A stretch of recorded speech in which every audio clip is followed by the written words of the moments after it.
The iPhone 12 mini is a phone I have been waiting for a long time. A small phone that packs most of the same features as the bigger brother counterpart. But now that it's actually here, and I've been able to use it for about a month now, I'm not entirely sure that my wishes were actually what I was looking for. Well, at least kind of. I think the easiest place to kind of start analyzing this is with the most obvious thing, the size. This is the iPhone 12 mini. That's because it's the smallest iPhone 12. And when it comes to the 10 generation with the notch, this is the smallest iPhone that we've ever had. Now in my last video, I talked a lot about this, the iPhone 12 Pro Max, and all of the reasons that I really don't like this phone are the exact reasons why I love this one. The size of the iPhone 12 mini is pretty much perfect for me. I mean, ever since we got the iPhone 6 or the bigger phones, I have had to just give up on using a phone with one hand and having it fit perfectly in my hand and not noticing it in my pocket. I've just kind of given up on that dream, but now with the iPhone 12 mini, that dream is back. And I mean, it's all the things I was hoping it would be. I can now type with one hand. I can reach pretty much every corner with one hand. I have very small thumbs, which everyone likes to point out, but I mean, it is what it is. So I need a smaller phone if I want to use it with one hand. And when I'm using the iPhone 12 Pro Max, it's a two-hand phone for me. Now I'm back and I can use everything with one hand. Now, for a lot of people, it might not matter. Like, why would you care about using your phone with one hand? It really just depends how you're using your phone. For me, as much as I can, I try to not use my phone. I want to use it as a tool, something that I can get work done on, but I don't want to be on it all day. And I find that the bigger the screen, the more I have to actually focus on using it, the more time I just inevitably spend using it. My phone for me is not my primary device. I do use it to get work done, go on social media, browse, watch videos, all that kind of normal stuff, but it's not my primary computer. I have an iPad, I have a Mac, I have all the other things available to me.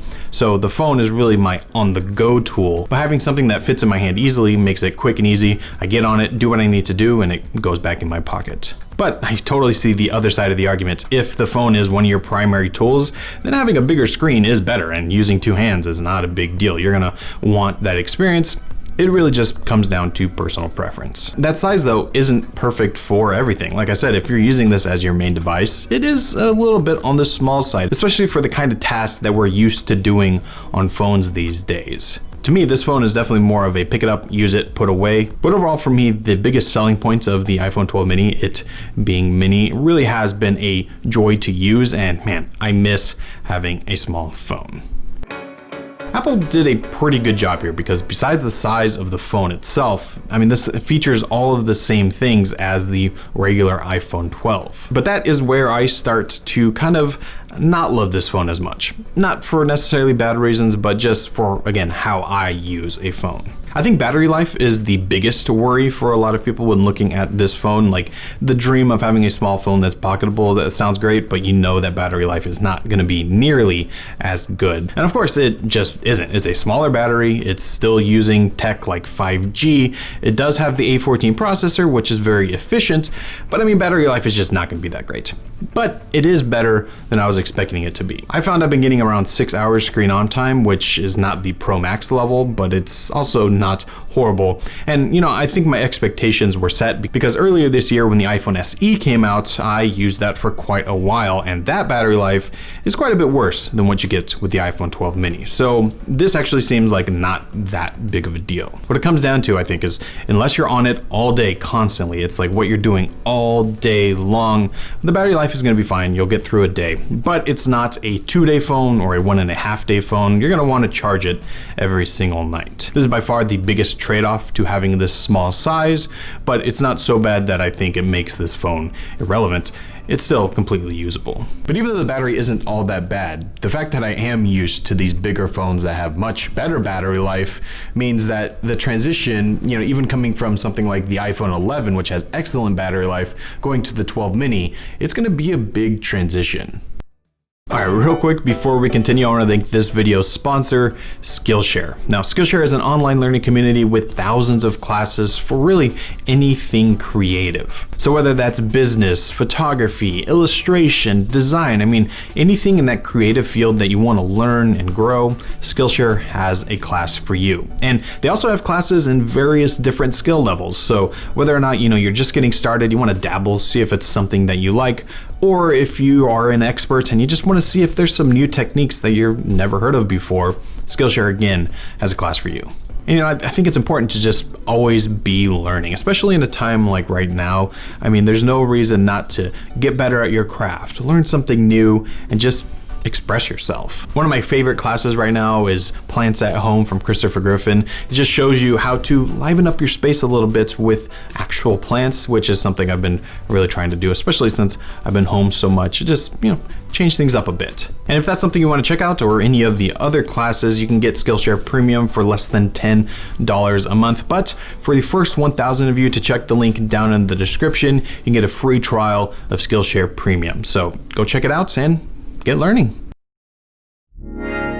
The camera is the biggest feature I always look for in a new phone, and it's the reason why I always opt for that top end or that Pro model. It's because I want the most out of that camera system. And coming from using the iPhone 12 Pro Max, which has a different camera setup as the 12 and 12 Pro, it's one area that has given me a little bit of pause. Now, by no means is the iPhone 12 mini a bad camera. It is excellent. I mean, for the size of phone and for the features that you're getting, I mean, it's pretty hard to beat. And there's some features that I was expecting to miss that I didn't, like the telephoto camera. I have actually found over the past few months, I've been using it less and less, and now I don't really miss it at all.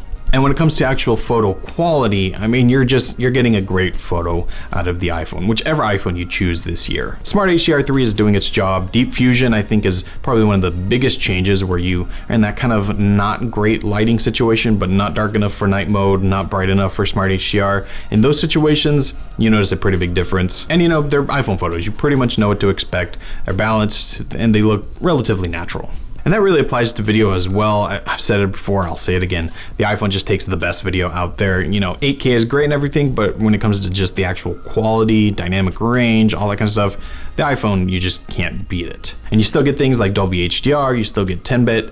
It's an impressive video setup. So for just taking photos when you're out and about, this camera is excellent. But I did find myself not taking photos that often. I would use it more as a snapshot camera, or let me show you something kind of camera, rather than let me go out and take pictures kind of camera, if that makes sense. But I did interestingly find myself taking my normal real camera out a little bit more, because I wasn't relying on my iPhone as my photo device anymore. I was treating the iPhone as I need to get a quick shot camera, and then using my normal camera when I wanted great photos. Even still, I did find myself missing using the iPhone as my main camera. There was some kind of joy, some kind of challenge there, and I just haven't found myself doing that with the Mini. I knew going in the camera was going to be a bit of a downgrade from what I personally am used to. I was up for the challenge, but I am kind of missing it. And I'm not really sure why I don't enjoy taking photos with the Mini quite as much, because the camera is the same as you get on the 12 and the 12 Pro, basically, for the main cameras. I think it really just has to do with the size of the phone. The screen being smaller means I don't really enjoy taking pictures with it as much, even though the end result of the photos is still great. The iPhone 12 mini is interesting because it's such a personal, unique phone. There's some people that would absolutely love to have this phone, and there's some people who, this would never be a phone that they would purchase. After using this phone for a bit, this is not the perfect phone that I was dreaming of, and it's mainly because I'm just so used to not having a small iPhone anymore. I'm trying to train my habits back to the days of a smaller phone. And it really just depends how you use your phone. What are your goals with your personal technology? What do you want your phone to give you? And it's interesting, I'm the only person in my real life with my friends and family that actually want the iPhone 12 mini. Every other person I've showed it to have not wanted it at all. They think it's way too small.